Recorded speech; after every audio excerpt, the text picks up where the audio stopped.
¿Qué le pasó al cuarto mandamiento? Si Dios hizo una lista de 10, ¿por qué uno quedó fuera de la lista? Si Dios es el mismo y Él no cambia, ¿por qué iba a cambiar sus propias palabras? Vamos a descubrirlo aquí en Bíblicamente.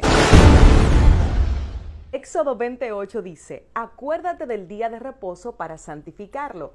6 días trabajarás y harás toda tu obra, mas el séptimo día es reposo para Dios, no hagas en él obra alguna. Ahora la Biblia dice que Él no hará nada sin que primero se lo revele a sus profetas. Y en toda la Biblia no hay ninguna profecía que sugiera que uno de sus mandamientos iba a ser eliminado o sujeto a modificación. Sí, Leica, lo que pasa es que el día de reposo se le dio únicamente a los judíos. Es que eso no cuadra con lo que dice Levítico 23, de que las mismas reglas se aplicarán tanto al extranjero como al nativo, o con lo que dice Isaías 56:6, y a los hijos de los extranjeros que sigan al Señor para servirle y que amen su nombre, y a todos los que guarden el día de reposo para no profanarlo, yo los llevaré a mi santo monte. De hecho, en el libro de Génesis, cuando Él apartó y santificó el día de reposo, ni siquiera existían los judíos. Sí, Leica, lo que pasa es que ese mandamiento iba a estar vigente por un tiempo y luego iba a terminar. Sí, pero ¿y entonces qué hacemos con Éxodo 31? Guardarán el día de reposo celebrándolo por sus generaciones, por pacto perpetuo, y será señal para siempre entre mí y los hijos de Israel. Sí, pero es que Pablo dice que nadie os juzgue en comida o en bebida, entonces mejor deja eso así. No, vamos a leerlo. Por tanto, nadie os juzgue en comida o en bebida, o en cuanto a días de fiesta, luna nueva o días de reposo. Colosenses 2:16. La pregunta es, ¿nadie te juzgue por qué? ¿Nadie te juzgue porque no guardas un día específico? ¿O nadie te juzgue porque sí guardas un día? Porque ambas preguntas son válidas. Vamos a leer este versículo en su contexto y no como un versículo aparte. Mirad que nadie os engañe por medio de filosofías y huecas sutilezas, según las tradiciones de los hombres, conforme a los rudimentos del mundo y no según Cristo, porque en Él habita corporalmente toda la plenitud de la deidad, estáis completos en Él fuiste circuncidados, sepultados en Él, resucitados con Él, estabas muerto en pecado, ahora tienes vida. Él anuló el acta de los decretos. Él está diciendo, ustedes están en una nueva vida en Cristo, por tanto nadie te juzgue de que tú estás guardando la palabra de Dios. No tiene ningún sentido de que Pablo diga, mira, tú tienes una nueva vida en Cristo, ahora tú moriste con Él, resucitaste con Él. Ah, por cierto, no importa que nadie te juzgue porque no estás guardando el día de reposo. No tiene sentido eso. Leica, sí, pero Pablo es claro. Mira, él dice, ¿por qué como si vivieses en el mundo os sometéis a preceptos tales como no manejes, ni gustes, ni aun toques? Ah, tienes que leer el versículo 22. Dice, en conformidad a mandamientos y doctrinas de hombres. Eso no tiene nada que ver con las instrucciones de Dios. Ajá, Ley, que ¿dónde tú vas a dejar a Gálatas 4:9? ¿Cómo es que os volvéis de nuevo a los débiles y pobres rudimentos, a los cuales os queréis volver a esclavizar? Guardáis los días, los meses, los tiempos, los años. Me temo de vosotros que haya trabajado en vano. La clave de todo siempre es el contexto. Lee el versículo anterior. Ciertamente en otro tiempo, no conociendo a Dios, servíais a los que por naturaleza no son dioses, mas ahora conociendo a Dios, o más bien siendo conocidos por Dios, ¿cómo es que os volvéis de nuevo a los débiles y pobres rudimentos? Y por ahí sigue.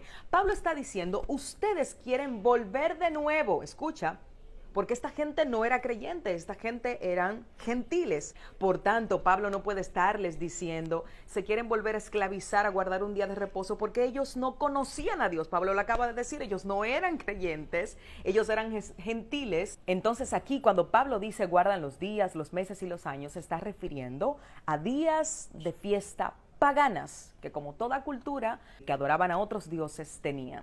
Leica, tú tienes que ir a Romanos 14. Ahí Pablo dice que uno hace diferencia entre día y día, otro juzga iguales todos los días. Cada uno está convencido en su propia mente. Ok, lo primero es que Pablo acaba de afirmar en el capítulo 3 de este mismo libro de Romanos, confirmamos la ley. Y ahora Pablo está diciendo que no importa qué día tú guardes, que eso es irrelevante, que solo tú estés convencido en tu propia mente, si el cuarto mandamiento es parte de la ley de Dios. O Pablo está contradiciéndose a sí mismo, o hemos leído dentro del contexto lo que queremos leer. En primer lugar, todo el capítulo 14 de Romanos es sobre comida. Muy probablemente hubo algún debate sobre los que querían comer vegetales, los que querían comer carne, los que querían ayunar, porque habla de abstenerse de comida. El que se abstiene, para el Señor se abstiene. Muy probablemente habla de ayuno. Cuando viene a ver, había un debate de también en qué día ayunar. Pero que Pablo esté sugiriendo que el cuarto mandamiento lo puede modificar no es posible, porque ahí mismo lo hubiesen apedreado. O por lo menos tendríamos a grandes historiadores destacando este cambio tan notorio de que Pablo acaba de modificar la ley de Dios, a la cual no se le puede añadir ni quitar. Olvídate de eso, Leica. Los discípulos se reunían el primer día de la semana y no el sábado. Míralo aquí, Hechos 20. El primer día de la semana, reunidos los discípulos para partir el pan, Pablo les enseñaba, habiendo de salir al día siguiente, y alargó el discurso hasta la medianoche. Dime.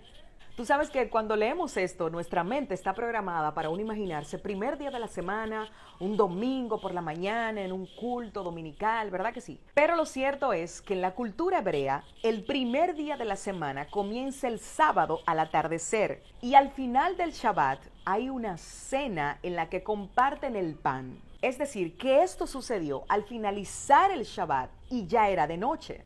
De hecho, el verso 8 dice que había muchas lámparas en el aposento alto donde estaban reunidos. Si fuera de día, no necesitarían lámparas. De hecho, Pablo dice que alargó el discurso hasta la medianoche. Sí, Leica, pero las ofrendas se recogían el primer día de la semana. Míralo aquí en 1 Corintios 16. Cada primer día de la semana, cada uno de vosotros ponga parte según haya prosperado, guardándolo para que cuando yo llegue no se recojan ofrendas. En este momento quiero que busques tu Biblia y te darás cuenta de que la palabra día está en cursiva. Y cuando ves un texto en cursiva en la Biblia, significa que fue añadido por los traductores o que no está en el lenguaje original. La palabra griega aquí es Shabbatón, que significa semanas. Lo que la frase aquí dice es el primero de semanas o primero de los sábados, tal como lo traduce la Biblia del Jubileo o las Sagradas Escrituras del 1569. Y si conoces las fiestas hebreas, muy probablemente